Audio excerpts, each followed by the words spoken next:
15-20 minute आपके बीच में रहूंगा। लोग बड़ी तुलना करते हैं उत्तर प्रदेश के लोगों के पीछे जब कुछ कहते हैं तो मुझे बहुत बुरा लगता है।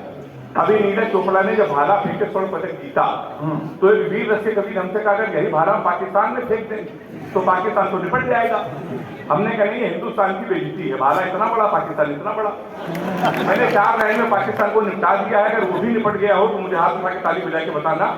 हमने कहा कपड़े जिसपे टंगते हैं वो कीली फेंक के मारेंगे। अच्छा, कपड़े जिसपे टंगते हैं वो कीली फेंक के मारेंगे, कसी हुई ना मिल पाई तो ढीली फेंक के मारेंगे। जो भाला फेंका नीरज ने वो चीन की खातिर रखा है, पाकिस्तान तुमको तो हम पीली फेंक के मारेंगे। क्या बात है। तो हमने पाकिस्तान को ऐसे ही दिया तो लोग कहते हैं यार तुम्हारे उत्तर प्रदेश के लोग स्वर्ण पदक नहीं जीत पाते, हरियाणा के लोग जीते हैं, पंजाब के लोग जीते। तो हमने का बहुत अंतर है हमारे उत्तर प्रदेश के बच्चों में और हरियाणा के बच्चों में बहुत अंतर है। हरियाणा का बच्चा सुबह 4 बजे जगता है, सबसे पहले वो जिम जाता है, 4-5 घंटे जिम करता है, उसके बाद आता है 2-4 घंटे फिर घूमता है, टाइम्स ऑफ इंडिया पढ़ता है, 4-5 किलो फल खाता है, फिर वो सो जाता है। शाम को 5 बजे फिर वो उठता है, फिर जिम जाता है, फिर 2-4 घंटे टहलता है, फिर वो सो जाता है। कुल मिला के हरियाणा के बच्चे एक दिन में 4-5 घंटे जिम, 4-5 घंटे मॉर्निंग वॉक करते हैं।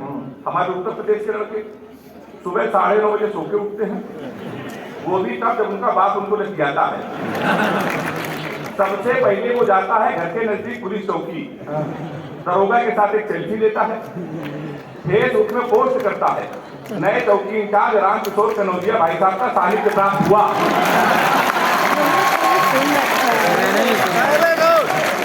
ये हमारे उत्तर प्रदेश में होता है। शाम को आके वो सो जाता है, शाम को जब उठता है 7-8 लड़कों के साथ जब उसकी पार्टी होती है, उसी दरोगा को प्रेशर में लेने के लिए स्पीकर खोल के फोन करता है, भाई साहब प्रणाम, पहचाना? अब दरोगा समझता गुरु इस समय इसके मुंह न लगो, इस समय तो चलेगी हुई है। दरोगा उसका फोन काट देता है।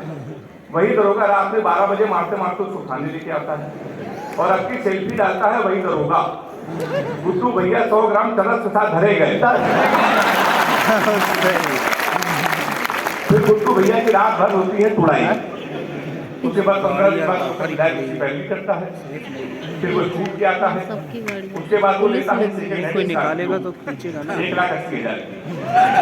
फिर वो जिला पंचायत का चुनाव लड़ता है, उसके बाद वो विधायक का चुनाव लड़ता है, उसके बाद वो फीता काटता है।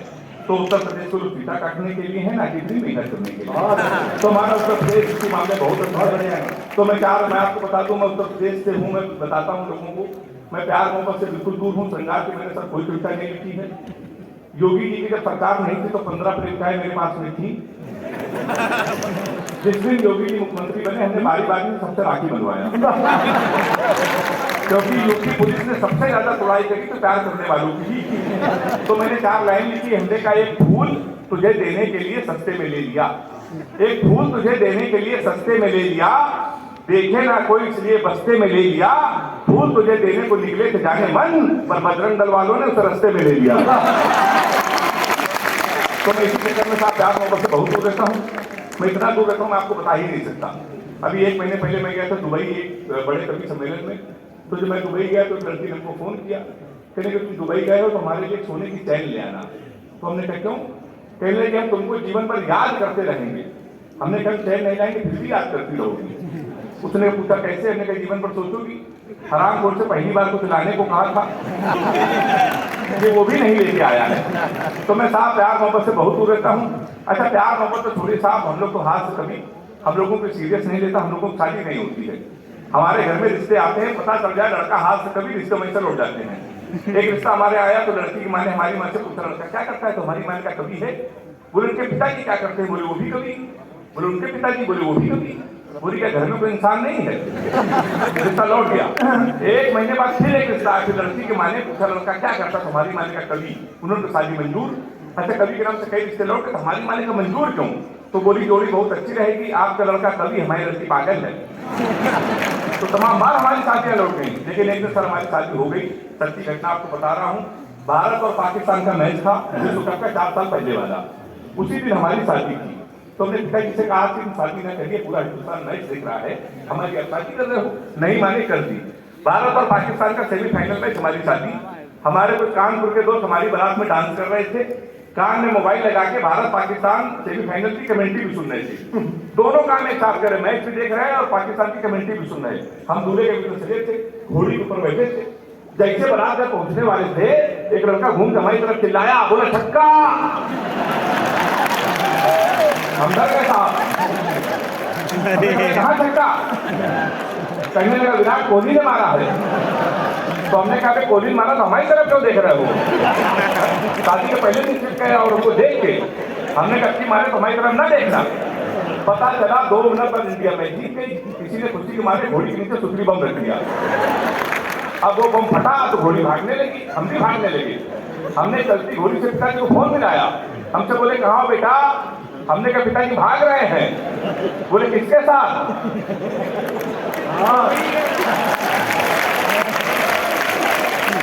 शादी तो आप लोग ऐसे बजा रहे थे भाई बारात आए थे। हमने कहा घोड़ी के साथ। बोले शर्म नहीं आती, भागना किसी लड़की के साथ भाग जाते। हमने कहा पिताजी तो बह गई थी। कहने लगे आज घोड़ी बहती है, कल को गधी बह गई तो उसके साथ भाग जाओगे। उन्होंने बैठा मोबाइल बंद कर लिया। 1 हफ्ते लगातार हम भागते रहे। 1 हफ्ते बाद हमको होश आया तो हमने अपने आप को जंगल में पाया। वहाँ 4-5 आदमी खड़े थे। हमने कहा कानपुर का पता बता दूं, बीवी को विदा कराना है। तो उनके देखो ऐसा है, हमारे यहाँ रामलीला का पाठ चल रहा है। ये राम है, ये लक्ष्मण है। सूप नखा का रोल इसे करना तो नहीं आया, तुम सूप नखा का रोल कर दो। हमने कहा इसमें क्या करना पड़ेगा? बोला नाक पानी पड़ेगी। हमने कहा तो पहले से कर चुकी है। हम ससुराल के तो हमारे साले ने भगा कि हमारे घर के सामने पुलिस थाना, थाने के तहसीलदार साहब बैठे उनके पैर छुए। हमने कहा हमारे साले के खिलाफ FIR लिख लीजिए। कहने कि तुम ही हेमंत पांडे हो? हमने कहा कहने कि तुम्हारे नाम पहले से FIR घोड़ी के अपहरण की।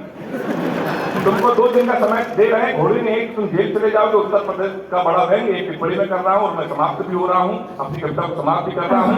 व्यंग अगर आपके समझ में आ जाए तो दोनों हाथ उठा के तालियों बजा के मुझे विदा करना। हमने उनके पैर छुआ। हमने कहा घोड़ी ढूंढ लाई। ये कहने अच्छा ये पुलिस का काम है घोड़ी ढूंढना। हमने कहा ढूंढ लाई। कहने पुलिस के इतने बड़े कार्य घोड़ी ढूंढना है। हमने कहा SP साहब भैंस तो आप ढूंढ लाए थे।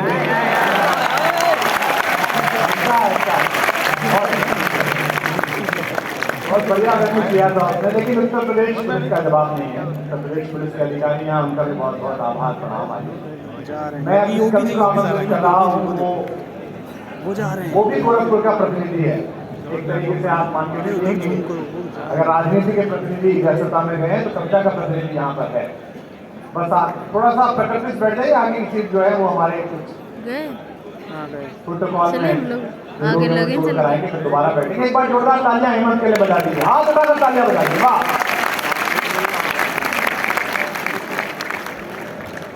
मैं जिस कवि को आमंत्रित कर रहा हूँ उसको आपने टीवी पे खूब देखा है। दिनेश बावरा यहाँ पर है, उससे अनुरोध है कि वो अपनी कविताएं सुनाए। आप लोग पूरी अव्यवस्था में हैं, लेकिन कोई बात नहीं है, आगे के लोग आकर बैठ जाएंगे। जितनी देर में मुख्यमंत्री रहे हम उनसे आभारी हैं।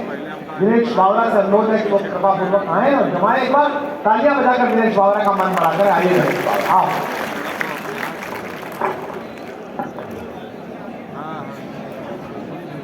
जी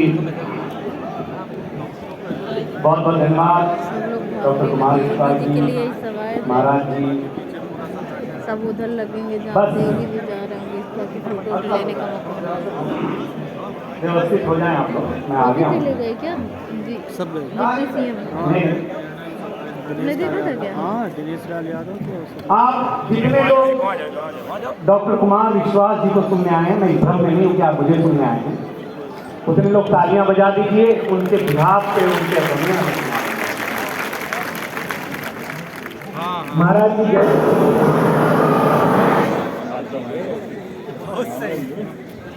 अगर महाराज जी होते और आवाज आ रही चलिए कोई बात नहीं। देखिए आज मेरा सौभाग्य है कि मैं इतने महंगे लोगों के बीच हूँ। मुझे कुमार विश्वास प्यार करते हुए बहुत बड़ी बात है। कुमार विश्वास जी जिसको प्यार करे वो आम आदमी हो ही नहीं सकता। हाँ अभी हम जोड़ लेंगे, आपको कर देंगे। हाँ मेरा सौभाग्य कहले, अभी आप मेरे लायक पूरे नहीं हैं। मैं वो कवि हूँ कुमार विश्वास जी का वो सपा साला हूँ जो मुझ पर बहुत भरोसा रखते हैं। महाराज जी बैठे थे अनुप्रिया, आपके यहाँ फ्री में आते इससे ज़्यादा जमते हैं। चलिए आप लोग ऐसे शांत हो गए हैं मेरे आते ही कि मुझे क्या सुनाना है याद ही नहीं आ रहा है। लेकिन मैं गोरखपुर से हूँ, मेरा सौभाग्य है। हाँ नहीं आ जा जितने लोगों को मैंने पास दिया था ताली उतने लोगों ने बजाई है। हाँ बहुत अच्छा।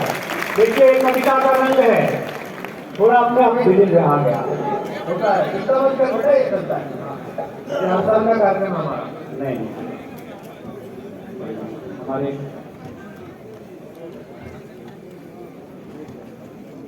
मैं गोरखपुर से इसलिए अतिरिक्त सम्मान का भागी होना चाहता हूँ, क्योंकि महाराज जी रहते मैं आता तो मैं संबोधित करता। विजय भाई आप आ रहे हैं, अब चलिए मैं शुरू करता हूँ। और पहले ही ये बताना चाहता हूँ कि कवि है क्या, कृष्ण जी के बांसुरी के तान में है जान, लेकिन सुनने वाले भी कान राधा जैसे चाहिए। बहुत अच्छे। यहाँ कोई तुलसी कबीर रसखान नहीं, पर कवि होने का सम्मान हमें चाहिए। वाह वाह वाह वाह। मैं जानता हूँ जादूगर मंच पर हैं विजय भैया, ये हमारे मुख्यमंत्री हैं और हम इनके उप मुख्यमंत्री हैं। हाँ सही बताते हैं, हमारे यही है। लेकिन ये कविता का रंग है, ये कविता का रंग जब हरिवंश राय बच्चन की कलम में उतरा, मैं अटल बिहारी वाजपेयी। बैठे सर बैठे, कोई बात बैठे। हाँ बस ऐसे शांत हो जाओगे तो मैं अंतिम साल हूँ यहाँ। ये कविता का रंग जब हरिवंश, देखिए कोई बड़ी बात नहीं है। मेरा विजय भैया नीचे बढ़ रहा है मनीष, कुमार विश्वास जी क्या करते हैं, मेरा चेहरा ध्यान से देखे लखनऊ, देखो देखो देखो अरविंद केजरीवाल से मिलता जुलता है। और मेरी बीवी नरेंद्र मोदी की समर्थक नहीं जा पाऊंगा तो मेरे घर में क्या हालत है, आगे जो चीफ गेस्ट है उनको दे ये अंदाजा लगा सकते हैं। लेकिन एक अंतर मेरे और अरविंद केजरीवाल में है, वहाँ उस टाइम वो ये सबको है मिला कि था, अभी केजरीवाल घर के बाहर झाड़ू लगाते हैं। अभी आप मेरे लायक हुए नहीं, क्योंकि कविता का रंग पर मंच पर खड़ा हुए। कविता का रंग जब हरिवंश राय बच्चन की कलम में उतरा, उन्होंने लिखा रंग बरसे भीगे चुनर वाली।